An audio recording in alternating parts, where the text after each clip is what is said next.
나누실 하나님 말씀은 고린도전서 3장 18절부터 23절까지 말씀입니다.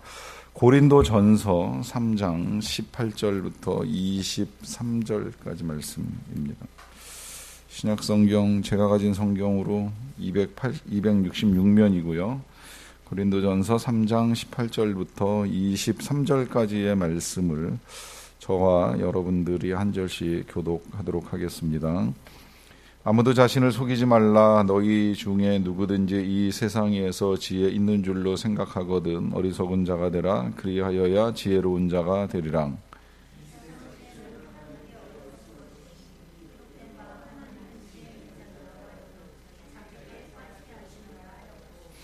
또 주께서 지혜 있는 자들의 생각을 헛것으로 아신다 하셨느니라.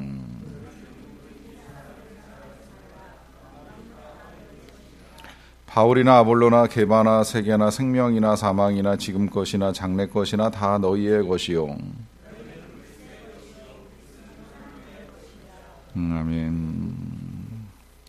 어린이 동화에 그런 이야기가 나옵니다. 이 사슴이 목이 말라서 연못을 찾아가서 물을 마시려고 머리를 숙이다가 연못에 비친 자기의 모습을 보게 되죠.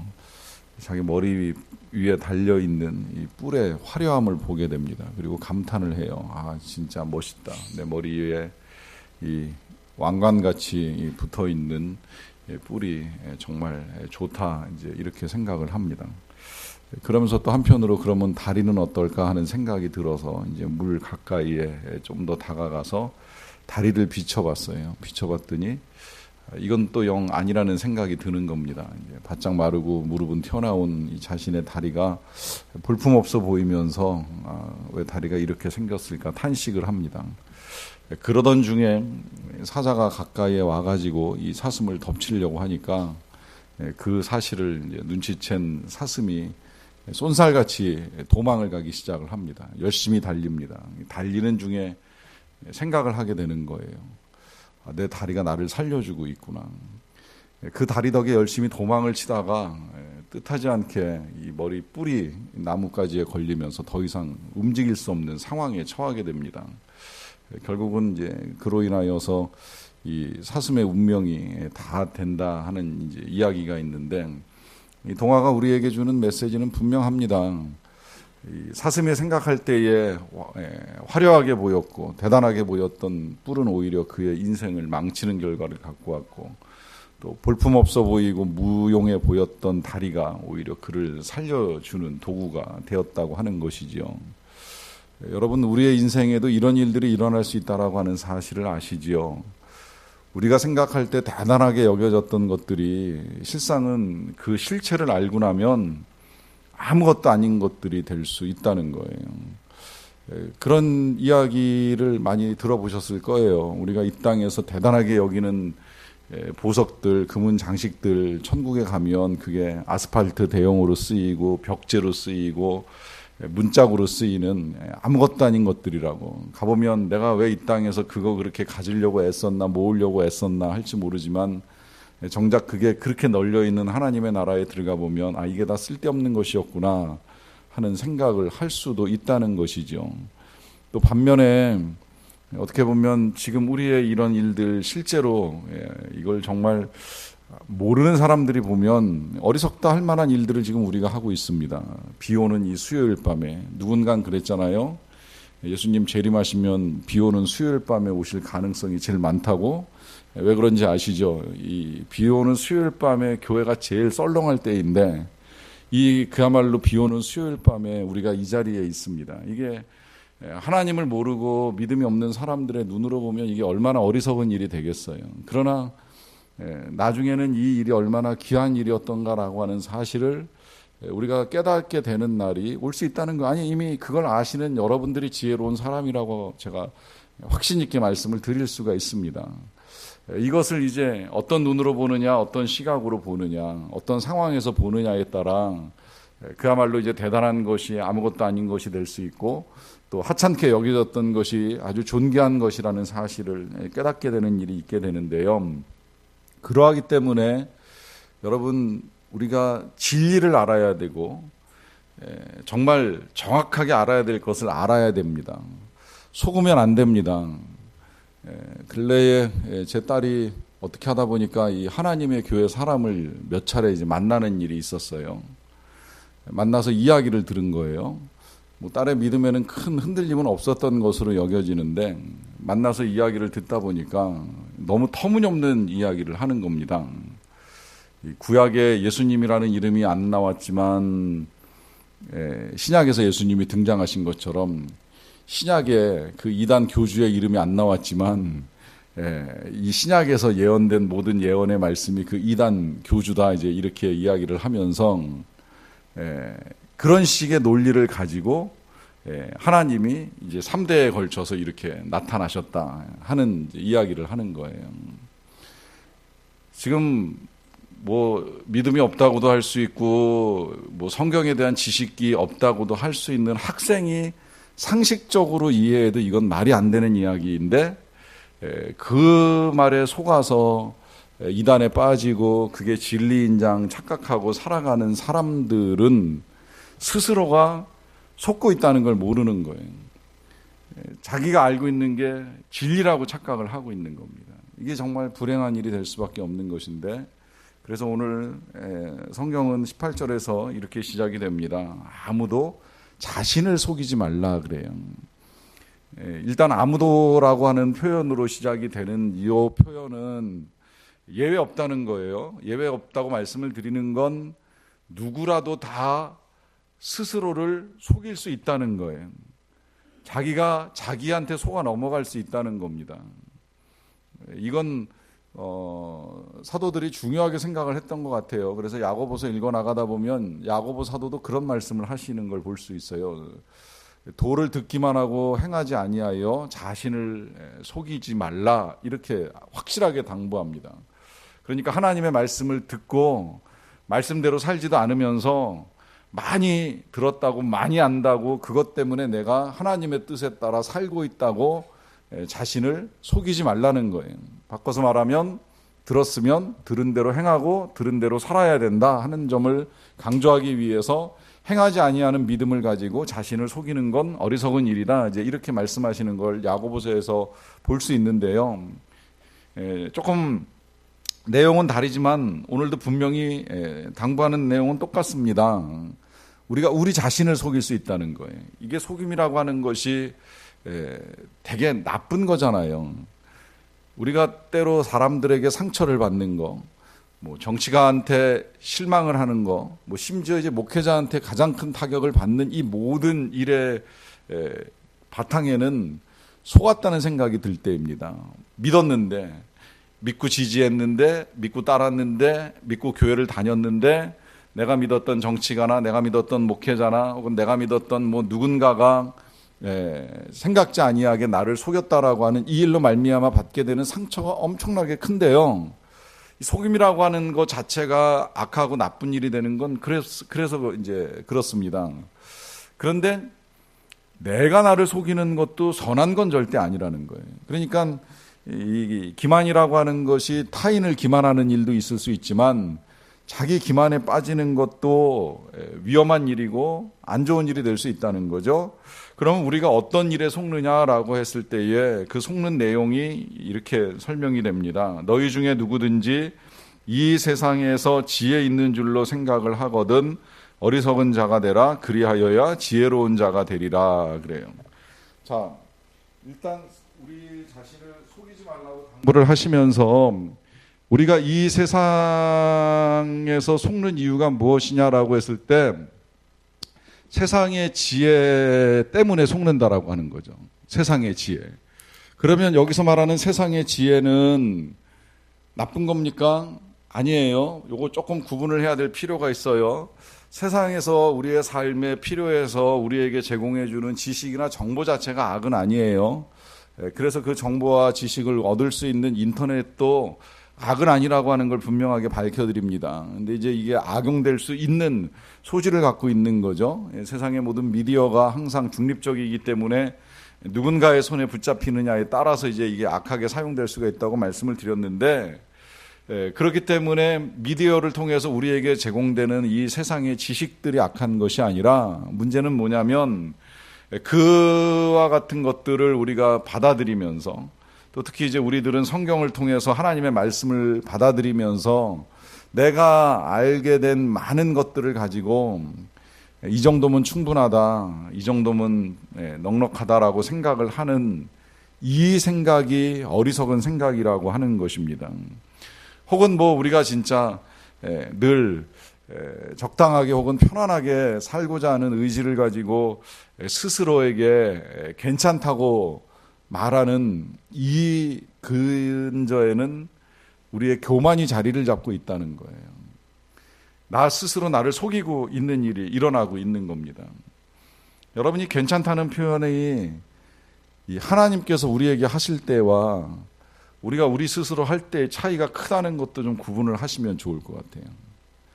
하나님께서는 우리에게 괜찮다고 말씀하실 때가 정말 많기는 해요. 그야말로 우리가 넘어졌을 때, 우리가 실패했을 때, 죄를 지으면 안 되지만 우리가 죄를 지었을 때, 그리고 그 죄 때문에 우리의 입에서 탄식이 나올 때예요. 죄를 짓고도 죄에 대해서 무뎌가지고 이게 죄인지 아닌지도 모르고 정말 그것 또한 자신을 속이는 일인데 그런 상태가 아니라 그 죄가 잘못된 것을 분명하게 알고 하나님 앞에 나와서 정직하게 토로하면서 죄를 회개하고 참회하며 탄식할 때 그때 하나님이 우리에게 괜찮다고 말씀을 해주십니다. 이건 아무 문제가 안 된다는 거예요. 그리고 우리가 이제 그걸 받아들여야 돼요. 그리고 그걸 받아들일 때에 다시 새로운 삶이 시작이 되는 거예요. 실패에서 일어나 도전이 가능한 것이고 죄에서부터 일어나 거룩한 삶을 살기 시작을 하는 거예요. 그런데 이 하나님의 인정이 있기 전에 나 스스로 괜찮다, 이 정도면 괜찮다, 이까지 죄쯤은 죄도 아니다, 괜찮다, 내가 이 정도 알면 교회 생활하면서 이 정도 성경 읽고 이 정도 성경 배웠으면 괜찮다, 내가 인정하는 나는 나를 속이고 있는 것이라 하는 의미입니다. 하나님이 인정해 주시는 인정이 아니라 내가 나를 인정하는 것이 교만이라고 하는 거예요. 그래서 그렇게 스스로를 지혜 있는 줄로 생각을 하거든 어리석은 자가 되라라고 하면서 그리하여야 지혜로운 자가 될 것이다 라고 하는 것을 말씀을 합니다. 이 말은 뭐 더 이상의 설명이 필요 없을 만큼 내가 어리석고 내가 부족하다는 사실을 깨달으니까 어떻게 해요? 당연히 하나님의 지혜를 구할 수밖에 없고 하나님의 지혜를 구할 때라야 진짜 지혜로운 자가 될 것이다 라고 하는 것을 분명하게 말씀을 합니다. 계속 이어나갑니다. 3장 19절입니다. 이 세상의 지혜는 하나님께 어리석은 것이니 기록된 바 하나님은 지혜 있는 자들로 하여금 자기 꾀에 빠지게 하시는 이시라 하는 말씀이 있습니다. 여기 기록된 말씀이라고 하는 이 말씀은 욥기서에 나오는 말씀인데요. 욥기 5장에 욥의 친구였던 엘리바스가 고난당하는 욥을 찾아와서 위로하는 중에 이런 말을 하는 거예요. 하나님은 지혜 있는 자들로 하여금 자기 꾀에 빠지게 하시는 이시라 하는 말씀을 하는 겁니다. 여러분 이런 경우 많이 보셨죠? 스스로 지혜 있다고 생각을 하지만 실상은 그 꾀에 빠지는 사람들도 있다는 거예요. 그런 얘기 있잖아요. 비행기를 탔는데 조종사하고 또 우주과학자하고 그리고 신부님하고 그리고 보이스카우트 소년하고 이렇게 4명이 탔는데 엔진에 이상이 생겼어요. 비행기가 추락할 지경이 됐어요. 탈출을 해야 되는데 비행기 안을 뒤져보니까 낙하산은 딱 3개밖에 없어요. 4명이 탈출을 해야 되는데 낙하산이 3개밖에 없는 거예요. 그러다 보니까 제일 먼저 조종사가 낙하산을 하나 집어들면서 나는 처자식이 딸려 있고 아직도 살 길이 먼 사람이라서 미안하지만 내가 먼저 내려야 되겠다 그러고 비행기에서 뛰어내렸습니다. 그러고 나니까 그 다음에 이제 우주과학자도 똑같이 낙하산을 집어들고 나는 우주과학자로 인류와 세계를 위해서 할 일도 많고 기여할 바가 크니까 내가 뒤따라 내리겠습니다라고 하면서 똑같이 뛰어내렸어요. 그러자 남은 2사람이 서로 얼굴을 멀뚱멀뚱 쳐다보다가 신부가 소년한테 이야기하는 거예요. 나는 살 만큼 살았고 또 처자식도 없고 하니까 네가 먼저 뛰어내려라. 너는 아직도 살 길이 창창하고 해야 될 일도 많을 수 있으니까 네가 뛰어내려라. 이제 이렇게 이야기를 하는 겁니다. 그때 이 보이스카우트 소년이 신부님한테 이런 말씀 드렸다 그래요. 걱정하지 마세요. 신부님, 아까 그 우주과학자가 가지고 내린 배낭은 낙하산이 아니라 제 보이스카우트 가방이었습니다. 라고 이야기를 했다는 겁니다. 여러분, 이 우주과학자가 나름 머리를 썼잖아요. 이 핑계 저 핑계 대고 먼저 살겠다고 자기 꾀를 부렸습니다. 결과는 자기 꾀에 자기가 화를 자초했습니다. 여러분, 이런 일이 근데 지어낸 이야기로 실제할까 싶지만 성경에 실제하는 사건들이 생각보다 많은 거 아시죠? 예를 들어 요셉의 형들은 동생이 꼴 보기 싫어가지고 꾀를 냈어요. 그 꾀를 낸 게 동생을 구덩이에 넣었다가 꺼내고 미디안 상인에게 팔아버리고, 그러고 짐승의 피를 동생의 옷에다가 발라다 가지고 아버지에게 갖다 주면서 동생은 죽었다고 하면 그 이후에 다시는 동생 안 보고 살 줄 알았죠. 이게 형들의 꾀예요. 어떻게 됐어요? 하나님께서 그 꾀에 빠지게 하셔가지고 이 형들이 다시 동생을 만납니다. 근데 어떻게 만나는지 아시죠? 그 동생 앞에서 무릎 꿇고 엎드리고 싹싹 빌고 살려달라고 하는 식의 태도를 여러 번 취하잖아요. 인간의 꾀가 가져온 결과가 그래요. 한때 다윗도 그런 적이 있어요. 자기 꾀에 빠져가지고 자기가 가늠한 사실을 숨기기 위해서 밧세바의 남편인 우리아를 전쟁터 한복판에다가 집어넣어가지고 사건을 무마하려고 했었잖아요. 그런데 어떻게 돼요? 그 사실이 다 드러납니다. 세상에 드러날 뿐만 아니라 성경에 기록이 돼가지고 2000년 역사, 아니 3000년이죠. 3000년 동안 지울 수 없는 사건으로 남게 됐어요. 사람은 꾀를 부리지만 자기 꾀에 빠지고 난 그 결과가 생각보다 이렇게 무섭다는 거예요. 뭐 예를 꼽으라고 하면 또 있어요. 하만이 꾀를 부려가지고 생각해낸 게 뭐예요? 자기 마음에 들지 않는 모르드게를 왕에게 고발해가지고 그 모르드게를 25m나 되는 장대에다가 달아 매겠다고 생각을 했잖아요. 이게 하만의 꾀였어요. 결과가 어떻게 됐는지 아시죠? 자기가 그 장대에 매달리는 불운한 운명이 됩니다. 오히려 모르드게는 그 왕국의 2인자로 존귀와 영광을 얻는 일이 일어나게 됩니다. 여러분, 우리가 정말 하나님 앞에서 스스로 지혜롭다 여기는 거, 아니면 뭐 하나님 앞에서 그러는 건 둘째치고 내가 내 머리 써서 뭘 하겠다라고 하는 이거, 하나님이 보실 때에 정말 어리석은 일이 될 수 있다라고 하는 것을 분명하게 말씀을 합니다. 뿐만 아니라 고린도전서 3장 20절에서는 또 이렇게도 말씀합니다. 또 주께서 지혜 있는 자들의 생각을 헛것으로 아신다 하셨느니라 그래요. 우리가 우리의 꾀에 빠지는 일도 있지만 또 우리가 우리의 생각을 가지고 해낸 일들이 때로는 헛된 일이 될 수도 있게 만들어진다라고 하는 겁니다.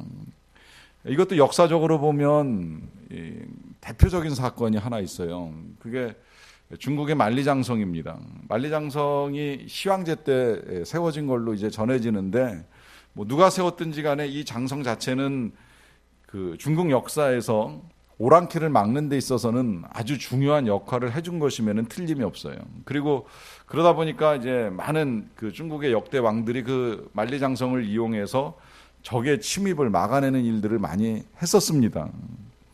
그런데 이 중국의 많은 왕조들이 세워졌다가 사라지고 이 나라들이 존재했다가 역사의 뒤안길로 없어지는 일들이 일어나는 건 장성이 뚫려서가 아니에요. 그 돌벽이 무너져서 침공당하고 나라가 망한 적은 한 번도 없다 그래요. 어떻게 망하느냐? 내분으로 망한다는 겁니다. 안에서 썩고 안에서 싸우고 안에서 다툼하다가 나라가 바뀌어간다라고 하는 겁니다. 그러니까 결국은 만리장성 쌓느라고 수고만 했지 때로 헛것이 되는 거예요. 그게 지켜줄 거라고 생각을 했지만 헛것이 되는 거예요. 마찬가지로 우리가 하나님의 지혜를 의존하지 아니하고 내 생각에 따라 나를 지켜가고 내 인생을 지켜가고 내 가족을 지켜가겠다라고 하는 어리석은 생각을 잘못하게 되면 때로 그것이 아무것도 아닌 헛것으로 드러나는 일이 있을 수 있다라고 하는 것입니다. 자, 이게 왜 헛것이 되는 거예요? 헛것이 되는 이유는 앞서 우리가 지금까지 오면서 이미 보았듯이 별것 아닌 걸 대단하게 생각을 했다는 거예요. 없어질 건데 영원할 것처럼 생각을 한 거예요. 때가 되면 사라지는 것인데 이게 끝까지 남아있을 것처럼 생각을 하는 거죠. 특히 이 권력을 지닌 사람들이 이제 그런 오류에 빠지는 일들이 종종 있어요. 항구한 권력이 없잖아요. 권불 10년이라고 그야말로 이 어떤 권력도 10년 이상 유지하기 힘들고 정말 아글아글 쓰면 이제 뭐 한 20년 이상 뭐 권력을 유지하는 사람들도 있기는 있습니다만은 결국은 끝내 다 내려놔야 되는 때가 돌아오잖아요. 그러니까 이것이 유한하다라는 사실을 인정을 하면서 통치를 하는 일들이 필요하다라고 하는 겁니다. 안 그러면 지금 이런 모든 것들을 하나님께서 헛것으로 만드신다라고 하면서 자, 그러면 이제 어떻게 해야 되느냐라고 했을 때 당부합니다. 먼저 3장 21절에 보시면 그런즉 누구든지 사람을 자랑하지 말라 만물이 다 너희의 것임이라 그래요. 그러면서 그 뒤에 이제 말씀이 이어지는데 일단 당부하는 건 뭐냐면 자랑을 하지 말라는 겁니다. 자랑. 자, 이 자랑이라고 하는 걸 좀 생각을 해볼 필요가 있어요. 우리가 이 몇 가지 것들을 자랑하는 경우들이 있는데 제일 먼저 이제 가진 것을 자랑합니다. 이 가진 것, 요새는 보니까 그 자동차를 승차감으로만 타는 게 아니라 하차감으로 탄다는 걸 제가 최근에 알았어요. 이 승차감과 하차감의 차이를 아시죠? 탈 때 느끼는 기분 내지는 타서 이 느끼는 기분보다 내릴 때 누군가 나를 봐주는 이 하차감이 훨씬 더 중요하다는 거예요. 제가 오늘은 아침에 또 하나 놀라운 사실을 보게 됐는데요. 그 야간에 택배를 하시는 분들이 이제 있는데 이제 또 과거하고 달라진 것이 뭐냐면 화물차를 갖고 와서 택배를 하는 것이 아니라 외제차를 갖고 와서 택배를 한다는 거예요. 그 야간에 이제 그 각 집으로 왜 요새 새벽 배송 많이 하잖아요. 그걸 하기 위해서 택배를 하는 사람들 중에는 이 자기가 자가용으로 사용하는 고급 외제차를 가지고 와서 트렁크에다가 짐을 싣고 그걸 끌고 다니면서 이 집 저 집 물건을 배송하는 일을 한다는 거예요. 그래서 밤에는 일을 하고 뭐 낮에는 이제 그 차를 가지고 뭐 여행도 가고 드라이브도 가고 기분도 내고 하는 일을 한다는 거죠. 이게 하차감과 관계가 된 거 아닐까 이제 이런 생각이 드는 거예요. 결국은 이 하차감이 중요한 이유는 뭐예요? 가진 걸 자랑하고 싶다는 거예요. 결국은 내가 이걸 가지고 있다, 내가 이걸 가진 사람이다라고 하는 이것이 자랑이 될 수 있다라고 하는 것이죠. 그 다음에 가진 것이 아니라면 우리가 현재 하는 것이나 아니면 뭐 한 것이라고 해도 상관은 없을 텐데 우리가 한 것 내지는 현재 하고 있는 것이 자랑이 되는 일들이 있을 수 있습니다. 특히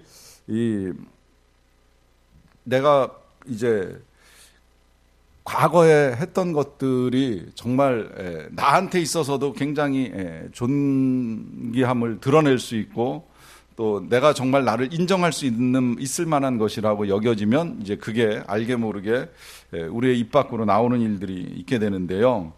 이것 또한 우리의 자랑이 될 수 있다라고 하는 것이고요. 그 다음에 이제 지금 우리가 고린도전서를 쭉 읽어오면서 이제 보는 걸로 기준을 한다 그러면 그 다음에는 이제 우리가 지지하는 것에 대한 자랑이 있습니다.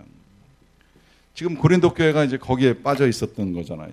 각자 지지하는 바울이나 아볼로나 게바 이 지지하는 사람들에 대한 자랑을 가지고 이제 분파가 형성이 되기 시작을 한 거예요. 여러분 이 자랑을 하지 말라라고 하시는 당부가 이제 마지막 네 번째 이유 속에 들어있는데요. 그 이유는 뭐냐면 가진 건 우리가 상실하는 때가 온다는 겁니다. 그걸 이 세상에서 경험할 수도 있지만 아니라면 죽음을 통해서 경험할 수도 있게 될 것이고요. 우리가 하는 것이나 한 것은 종료되는 시점이 다가옵니다. 그리고 마지막 이 지지하는 것의 위험은 뭐냐면 우리가 지지하는 그것이 사람이라고 한다면 그분이 넘어지는 일이 있을 수 있다라고 하는 거예요. 왜? 사람이니까요. 사람이니까 운전하지 않기에 넘어지는 일이 일어납니다. 뭐 쉽게 이야기해서 공직자의 비리만 보더라도 진짜 캐서 죄 없는 사람 없다고 할 만큼 우리가 알고 있는 많은 공직자들이 결국은 다 우리랑 크게 다를 거 없다는 사실을 보는 일이 있잖아요. 옛날에 어느 교회 권사님이 그런 말씀 하시는 걸 들은 일이 있어요. 굉장히 솔직한 고백하시더라고요. 목사님을 되게 좋아하셨대요.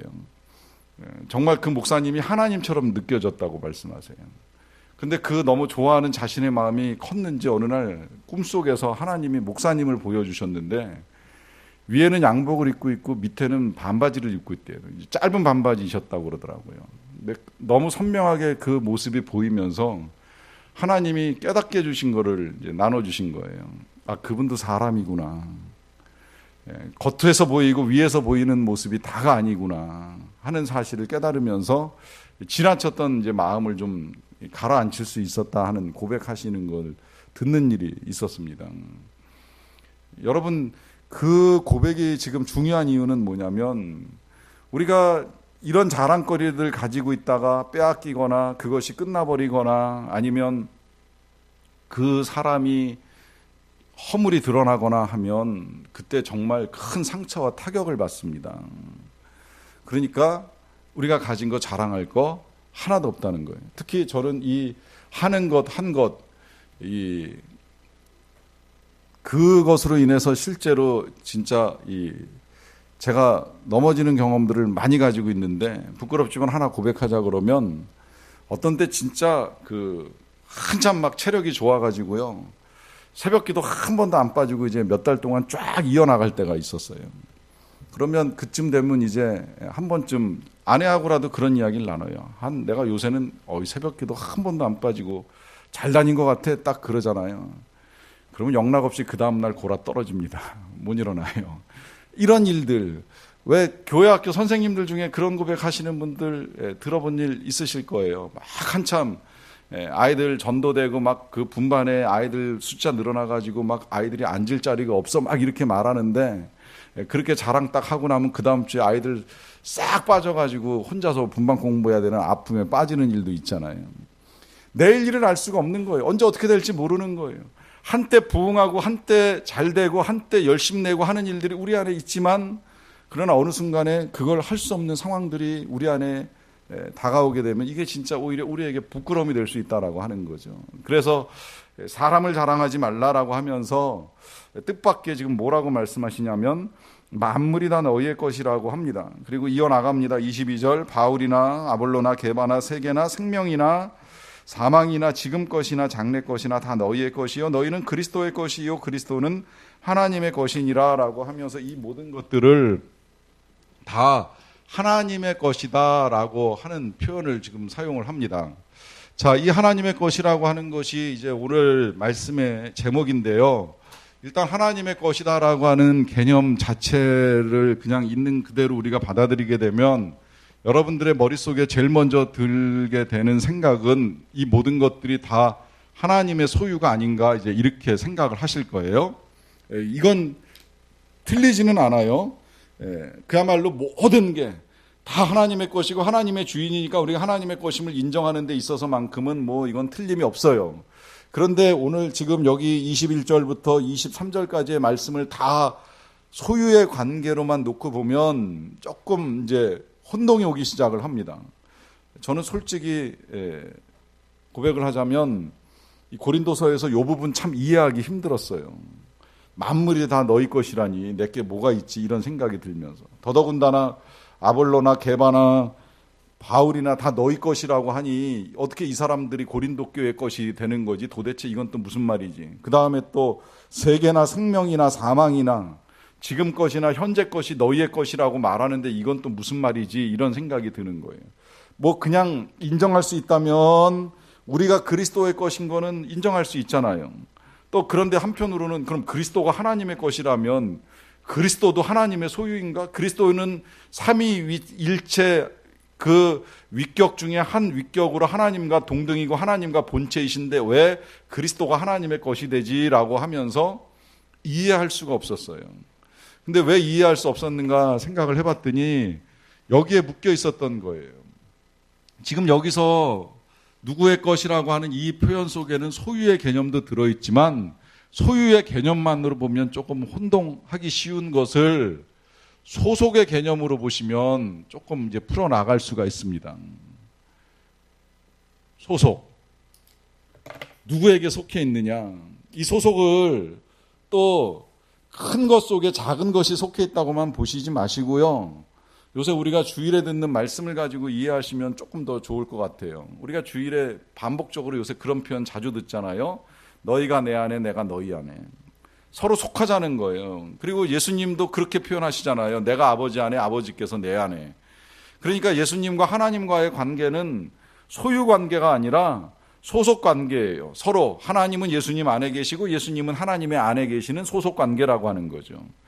그 개념을 그대로 예수님이 예수님과 우리와의 관계에서도 너희는 내 안에 내가 너희 안에 이제 소속의 개념으로 말씀을 해주시는 겁니다. 그런데 이 소속의 개념이 왜 중요하냐면 지금 여기 열거되어 있는 이 세 사람 바울이나 아볼로나 게바나 지금 고린도 교회 교인들이 어떻게 생각을 했어요? 고린도 교회 교인들은 자신들이 그 사람에게 소속되어 있다고 생각을 한 거예요. 나는 여기 파에 소속된 사람, 너는 저기 파에 소속된 사람, 이러면서 소속을 나누었어요. 사도 바울이 지금 정정해 주는 겁니다. 아니라는 거예요. 너희들이 그 사람들에게 속해 있는 것이 아니라 거꾸로 생각을 해야 된다. 그 사람들이 너희들에게 속해 있다.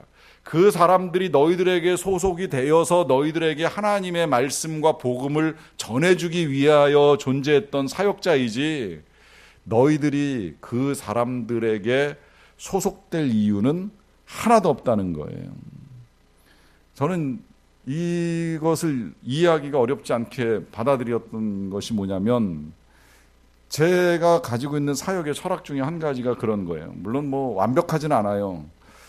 저는 목회자가 교회를 위해서 존재한다고 생각을 합니다. 교회가 목회자를 위해서 존재하면 불행하지요. 물론 저도 교회의 도움을 받기도 하고 신세 지는 일이 언젠가 있을 거라고 생각을 합니다만 그러나 할 수 있으면 목사가 교회를 위해서 존재해야지 교회가 목회를 위해 존재하면 이게 불행한 일이 되는 거잖아요. 그러니까 목사가 교회에 소속된 거예요. 교회가 목사한테 소속된 게 아니에요. 그렇죠? 이 개념이 우리 모두에게 필요한 건 뭐냐면 그래야 사실은 교회가 건강한 교회가 되는 거예요. 오늘날 교회가 왜 어려워지는지 아세요? 교인들이 소속을 정해요. 나는 원로 목사 소속, 나는 담임 목사 소속, 나는 담임 목사 소속, 나는 부목사 소속. 팔을 나누고 소속을 정해가는 거예요. 이 모든 목회자들이 다 교인들한테 소속돼 있고 교인들한테 보냄받은 하나님의 일꾼들인데 거꾸로 소속이 되려고 하다 보니까 분파가 생기고 파당이 생기면서 교회가 어려움에 빠지는 겁니다. 그러니까 지금 그 개념을 정리해 주는 거예요. 아니다. 바울이든 아볼로든 게바든 다 너희 소속인데 왜 너네들이 그들에게 소속하려고 애를 쓰느냐라고 하면서 소속의 방향을 지금 바꿔주고 있는 겁니다. 거기서 멈출 뿐만이 아니라 이 소속의 개념 속에는 사실은 지금 사역자들 뿐만이 아니라 누가 들어가느냐면 거기에 이제 지금 뭐가 들어가요? 세상이나 그 다음에 생명이나 사망이나 그 다음에 또 뭐가 들어가요? 현재 장래의 일이 들어가죠.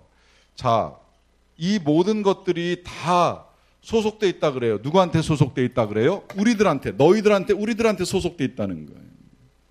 자, 그러면 왜 지금 이 개념을 가지고 우리에게 속해 있다고 말씀하시는가? 더더군다나 생명이나 사망이나 이런 거 우리 마음대로 안 되는 것 같은데, 특히 더 현재 일도 장래 일도 내 마음대로 할 수 없는데 내 소속이면 무엇인가? 이제 이런 의문이 들 수가 있습니다. 그 의문을 풀기 위해서 지금 이 뒤에 연결하는 말씀을 우리가 더 봐야 되는데 그게 뭐냐면 너희는 그리스도의 것이고 그리스도는 하나님의 것이라 그랬잖아요. 자, 여기 우리가 그리스도의 것이다. 이게 어떻게 여러분들의 귀에 들리시고 어떻게 여러분들의 마음에 와 닿습니까? 우리가 그리스도의 것이라는 사실이 불편합니까? 그것 때문에 귀찮음이 생깁니까? 아니지요. 저는 개인적으로 제가 하나님의 소유라는 사실을 알게 된 이후부터 굉장한 자유를 얻기 시작을 했어요. 왜냐하면 소유는 늘 책임이 동반이 됩니다. 자, 이 책임을 누가 지는 거예요? 하나님이 지시는 거예요. 그러니까 내가 하나님의 것이 되면 하나님의 소유가 되고 하나님께서 제 인생을 책임져 주시니까 더 이상 제가 현재에 이르든 장래에 이르든 고민할 게 없어지는 거예요. 그러면서 자유를 얻기 시작을 합니다. 결국 무슨 이야기가 되는 거예요? 하나님의 것이라는 건 우리에게 자유가 주어진다는 거예요. 어느 때 자유가 주어지느냐? 내가 그리스도의 것이라고 하는 걸 인정할 때부터 주어지는 거예요. 결국 이 말은 하나님께서 우리로 하여금 그 어떤 거에도 매이거나 묶이는 것을 원치 아니하신다는 겁니다. 여러분, 우리의 삶이라는 게 그리스도께 소속되어 있고 그리스도의 소유가 안 되면 어떤 현상이 일어나느냐면 뭔가 우리를 얽어매는 것들을 만듭니다. 사실은 그걸 사람들이 잘 몰라요. 그게 자기를 속이는 거예요. 내가 하나님께 소속이 되어서 하나님이 내 인생을 책임져 주신다는 것에 대한 분명한 믿음이 없으면 그 다음에 나를 책임져 줄 것을 찾아다녀요. 우리 사람들이 현대 가장 많이 찾아다니는 게 결국은 돈이잖아요. 돈이 내 인생을 책임져 줄 거야. 그런데 결국은 그 돈의 노예가 되는 거죠. 돈 때문에 자유를 잃어버리는 거예요. 여기서 벗어나라고 지금 주님이 분명한 우리의 정체성을 가르쳐 주는 것이 우리가 그리스도의 것이라는 겁니다. 여러분, 우리가 왜 사람 때문에 힘들어합니까? 둘 중에 한 가지예요. 사람들에게 칭찬이나 인정받지 못해서 힘들고요. 사람들에게 미움받아서 힘듭니다. 이 근간에는 우리가 하나님께 사랑받고 하나님이 우리를 사랑하신다는 사실을 잊어버렸기 때문에 나타나는 현상이에요. 내가 하나님께 인정받은 존재라고 하는 사실만 분명하면 사람들이 칭찬을 하던 사람들이 비난을 하던 그건 그렇게 중요한 문제가 아닌 것이 되는 거죠. 그러니까 이 소속에 대한 욕구도 결국은 내가 그를 지지하거나 그의 인정을 받음으로 말미암아 그로 인하여서 내가 얻고자 하는 불필요한 마음을 갖고 있기 때문에 나타나는 현상입니다. 여러분, 이 모든 것들로부터 하나님이 우리에게 자유를 주시기 위해서 이 모든 것들은 우리 안에 속한 것이라고, 우리가 끌려가야 될 대상이 아니라 오히려 우리가 이것들로부터 자유롭게 살아가라고 지금 주님이 우리에게 분명하게 이렇게 당부해 주십니다. 그렇게 보면 이 하나님의 것이라고 명명한 이 모든 것들의 이제 한 가지 개념이 또 하나 우리 안에 있어야 돼요. 이게 다 선물이라는 거예요. 선물이라는 이야기는 하나님이 은혜로 주셨다는 건데요. 이 은혜로 주셨다는 건 무슨 이야기가 되는 거냐면 하나님이 우리를 위하여 허락하신 것들이다, 이렇게 이해를 하셔도 틀리지는 않아요. 그러니까 보세요.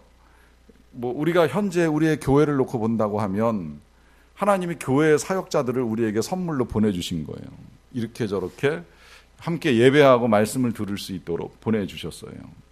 또 여기 보면 생명을 선물로 주신 거는 예수님을 통한 구원이 가장 큰 선물인 건 이루 말할 수 없죠.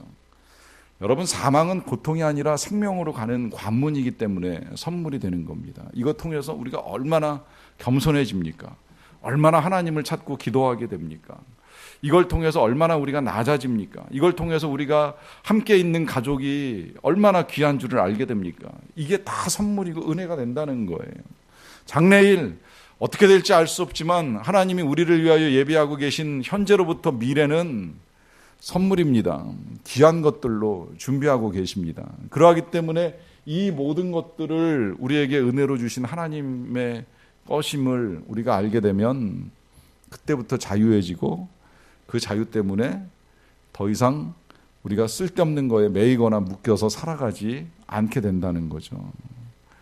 우리가 늘 하나님의 것이라는 걸 잊지 마시고 참 자유와 평안 누리시는 저와 여러분 되시기를 축원합니다.